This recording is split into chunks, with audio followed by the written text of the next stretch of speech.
Hello and welcome to Swipe and Travel with Jake. And today we're going to be talking about a free, yeah, that's right, completely free credit card setup that will actually help you earn free or at least significantly reduced priced travel. So it's a fully free setup. You get solid earnings on everyday spend. As I said, no annual fees. There's also no foreign transaction fees. So when you're overseas and traveling, you still get to earn great rewards. So let's get into it. And the first one, and probably the most important card here, is the Capital One Saver. Now, in the last video, you heard me talk about how much I love the Capital One Saver card. It's one of the first credit cards I ever got, and it's a really solid earner with some of the best categories out there. So, of any card, not even just in this set of just any card in general, even paid ones. So you get 3 points per dollar on dining and takeout or fast food, whatever kind of restaurants. 3 points per dollar on groceries. 3 points per dollar on entertainment, which we'll talk about in a minute, and 3 points per dollar on streaming services. So again, all just really solid earning right here. But what's really cool about the entertainment category is it's very broad. So basically, I would describe what Capital One describes the entertainment as any sort of streaming or digital sort of entertainment that's not gaming, but then any in-person entertainment. So movie theaters, bowling, museums, theme park, other tourist attractions, all of that would count as entertainment by Capital One standards. So, concerts, live shows, anything like that is going to count as entertainment. So if you're young, this is pretty much what you spend almost all of your money on. If it was gaming, it would literally be all of my spend. But unfortunately, it's not. So some really solid earning categories here. And then you get 1% on everything else, which, but then the next card is the Capital One Quicksilver card. This one's really easy. 1.5% on everything. Just whatever purchase it is, 1.5% cash back. Nothing special about it. Both have no foreign transaction fees, and again, get the same rewards overseas, so they actually have the same earning rate. When I was in Norway, and also when I was in just Europe, when I was going around Europe this year, I used this card at grocery stores to buy museum tickets and whatever else I did wasn't under the Saver categories. I used the Quicksilver. I also used my my Chase Sapphire card as well, but a lot of it was the Saver card as well. But yeah, and it just worked like it was in America. No foreign transaction fees. Purchase just went through, came up, got my rewards. But now I've been talking about cashback here. Now you may be thinking, Jake, I know enough about credit cards to know that cashback is good, but it's not really going to help me with travel. What I need is miles or points. Well, this is where the Venture One comes in, which is another free credit card, and it's probably like one of the only 2 free miles cards. Like I think there's this, the Bilt, and the free Strata card that are like free points earning cards. I mean, kind of the other city cards, but the Strata and the other free city cards get a horrible earning rate, which is why I don't really talk about them much. Not a horrible earning rate, but a horrible transfer rate, whereas this doesn't. But anyway, this is the Venture One card, and you get 1.25 miles per dollar. And you may be saying, well, that doesn't sound very good. It's only a little bit above 1. It's even worse than the Quicksilver card. Well, what this card lets you do is transfer all of your cash back to miles at a rate of 1 mile %. So if you have $3, you get 300 miles. So you can consider that 3% to now be 3 miles per dollar. So if you don't know what a mile is or a point is in terms of credit cards, well, the way it works is, in most cases, what we're going to talk about today, and this is where you get the best value, is a point earning card lets you change your points from the bank to a transfer partner, airlines and hotels. My example is going to be airlines today because they often have better value than hotels do on transfers. If you want to earn hotel points, you're better off with just a Marriott or a Hilton or an IHG credit card than one of these, multiple one cards, because there's many airlines, so it's hard to have a credit card for every airline, but there's like 3 hotel chains, so you can get 3 credit cards. But anyway, the 1.25 is not great, and as I said, you can transfer it, which kind of makes this card a sock drawer card, which I'll get into in a minute, and you get miles. But what is a mile? Well, as I said, it's a mile you could transfer to an airline or a hotel. And For example, we'll use a flight I found on Virgin Atlantic today. But you want to know how much each mile or point is worth because, well, you need to know if it's a good deal or not. Because if it's not a good deal, you may just be better off paying cash. So the way you get the value of a point or a mile is you take the cash value of what you're buying with points. So if you were to just use your credit card to pay cash for it, this is the amount that you pay.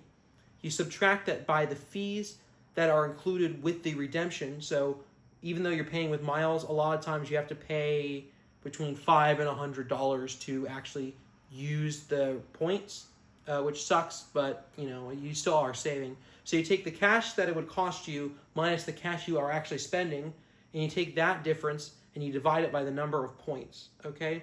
Then you take the number that is given and you multiply that by 100, and that is how many pennies each point is worth. So here's a flight I found on Virgin Atlantic from Miami International to London Heathrow Airport. The flight cost $613 round trip. And if I paid with points, it'd be 15,000 points round trip plus $440. So that gives you a fee of 1.2 cents per point. Now you may be thinking, that's not good. Sure, you get 3.6% cash back instead of 3, but that's nothing crazy. I mean, you're getting, what would it be? It would be like like 2.9, like 2.0 on the Quicksilver card. Nothing great, but here's where the special part comes in. On Virgin and pretty much every point earning airline or point spending airline, when you spend with points rather than just getting the cheapest ticket, the points will always, or at least pretty much always, include two things: seat selection and a checked bag. And on this particular flight, if we wanted to upgrade to a ticket with seat selection and a checked bag and refundability, because the way, at least with Virgin works, and pretty much most airline works, is you usually have to pay a cancellation fee for Virgin, $75. But you get your miles back and the rest of the money above that $75 back. So you do actually have some level of cancellation, whereas on these cheapest tickets, and even a lot of times on that one that includes the bags and the seat selection, you don't have a refund possibility. You may have a rebooking, but not a refund. Whereas this, you get all of those things. And if you wanted a ticket that did not have, I don't think it had a cancellation, but it did have seat selection and it did have a free check bag, it'd be $813. And I think if you want a cancellation, it was more than that. But at $813, even with the same $344 fee, well, that turns your value to 2.5 cents per point, meaning that the Capital One Venture One essentially earns 3.125% cash back instead of what it was before. The Quicksilver card, because like I said, you could take the other two cards and convert them into miles, which sort of makes the Venture One a sock drawer card. So that 1.5 on this Quicksilver turns into 3.75 points per dollar. And the 3x on the Saver card turns into a whopping 7.5% cash back. That's a lot. I mean, you're pretty much never going to find a cashback card that gives above 3, and maybe if you find one that gives 5 on like very specific things.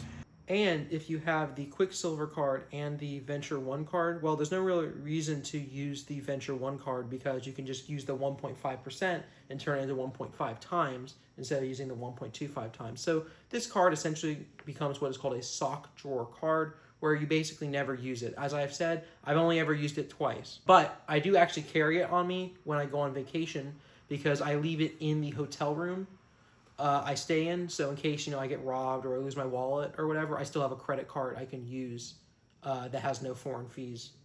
So I do use it as a sock drawer card and an emergency credit card when I'm overseas. Now, since you need to get 3 credit cards and pretty much one bank is not going to approve you for 3 credit cards in one day, you're going to need to do an order of cards. Now, if you already watched the last video, you probably already got one of the cards first, most likely the Saver card. But the way I would do it is I would do the Saver card first, the Venture One card second, and the Quicksilver card third. Now, you actually don't really need the Quicksilver card if you don't really think you're going to be using that 1.5% on that, all else category. But in my recommendation, I would just recommend you go and get it. But I would say probably wait between 3 to 6 months in applying for cards. Capital One is really good where if you apply for the card, it doesn't actually take a hard hit, so you can do it, but they're probably not going to approve you. I think the rule is officially 6 months, but your mileage may vary. So I wouldn't apply for another 3 months, but don't expect to get it for another 6 months. So yeah, but if you really want this to work, you need the Saver card, and at least the Saver card on its own is just a good credit card. So even if you can't get the Venture One for a little bit of time, you can get the Saver card, and you can just store those cash back. Like if you don't save it up, they don't expire. Just save it up until you get the Venture card and then immediately transfer it. But even though the earning category isn't that different between the Saver and the Quicksilver, or sorry, the Venture and the Quicksilver, I do recommend you get that Quicksilver. But for the 6 months that you're going to probably have the Venture One, I would just use that as the catch-all card. But again, you don't technically need the Quicksilver. I just strongly recommend it. Because as you can see by this graph, I actually printed out that over time, that 0.25 difference does start to add up. But again, if you don't have the Venture card, the Quicksilver card is kind of useless. The Saver card is useful, so that's why, and it's just useful on its own, so that's why I recommend you get it first. But the Quicksilver card is kind of useless on its own, unless you don't care about miles, then why you're watching this video without that Venture card. So that's the reason I'd recommend it. You do it that first, because at least you guarantee a minimum of 1.25 and that 3% turning into 3 miles. So in my opinion, this setup is best for people who are new to credit cards in general, or just new to credit. So basically young people, and the earning categories on the Saver prove that. People who are new to miles and points and want to try them out with no annual fee. Makes sense. You don't want to spend any money to try this out. People who may already have these cards, so you may already have a Saver card or a Quicksilver card, and now you can just get 1 or 2 more cards to enhance the benefit of these cards. So you may already have a Saver and a Quicksilver card if you're young or just in general, and now you can just get 1 more credit card and instantly unlock these perks.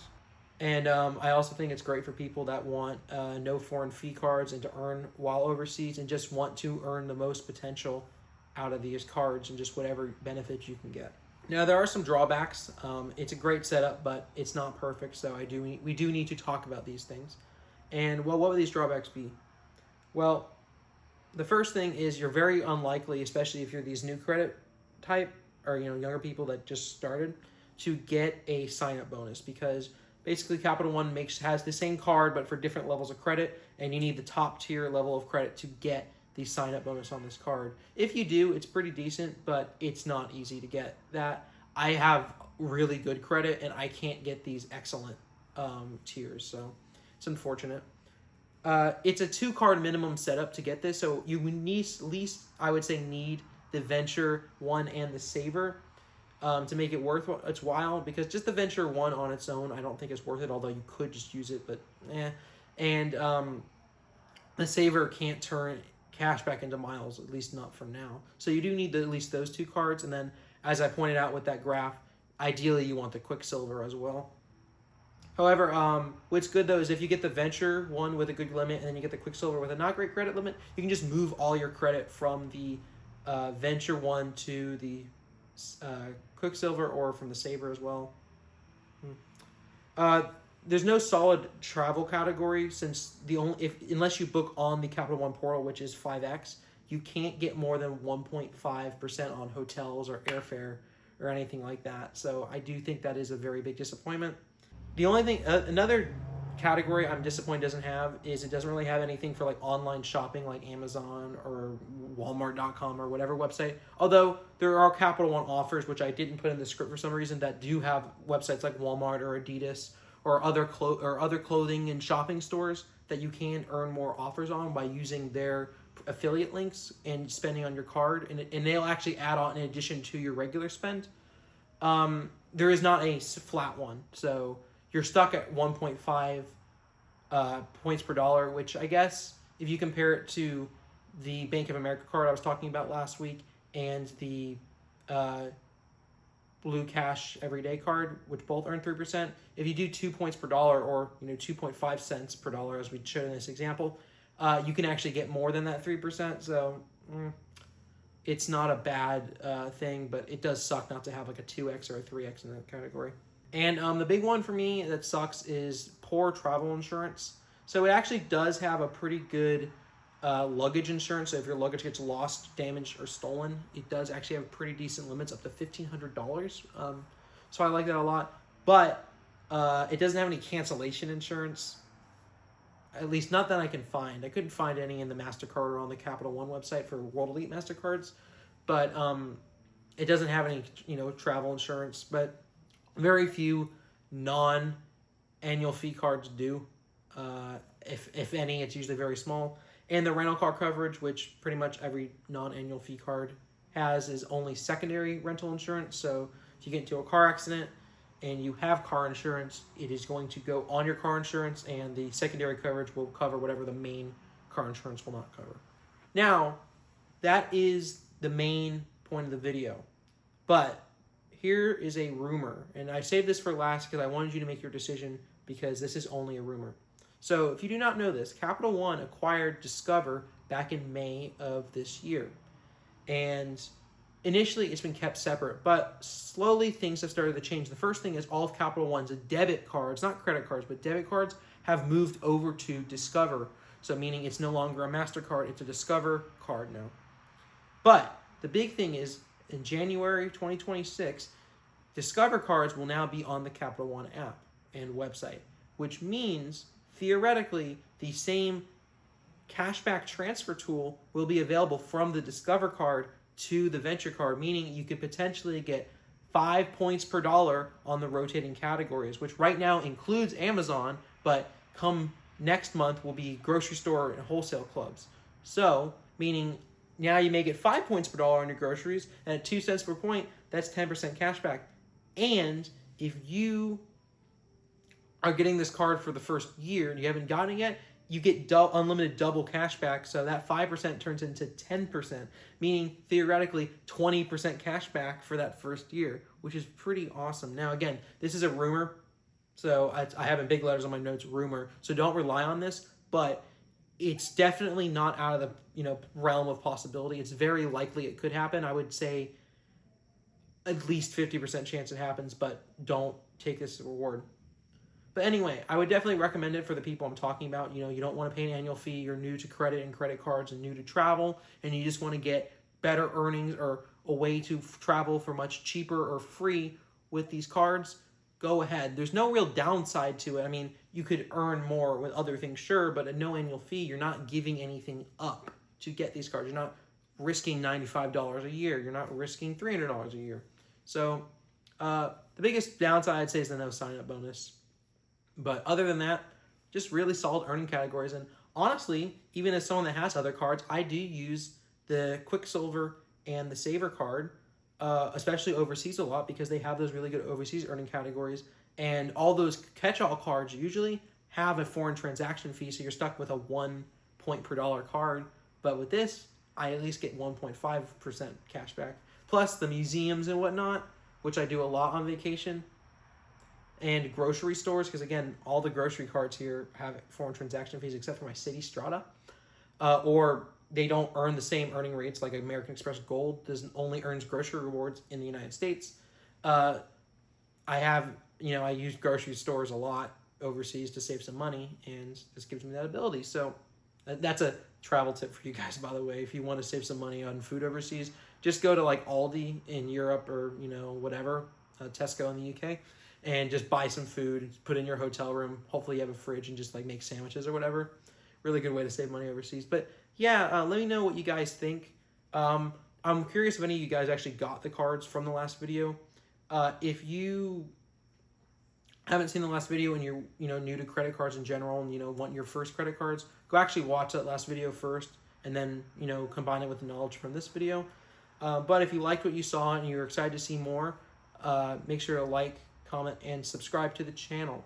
And next week I'll probably be talking about how to actually use these points more in depth. I gave a little bit of an example today, but I actually want to show you all the tools I use, including my little point calculator, to actually earn and use my points the most effective I can. So thank you guys so much for watching. I'll see you guys in the next one. Bye-bye.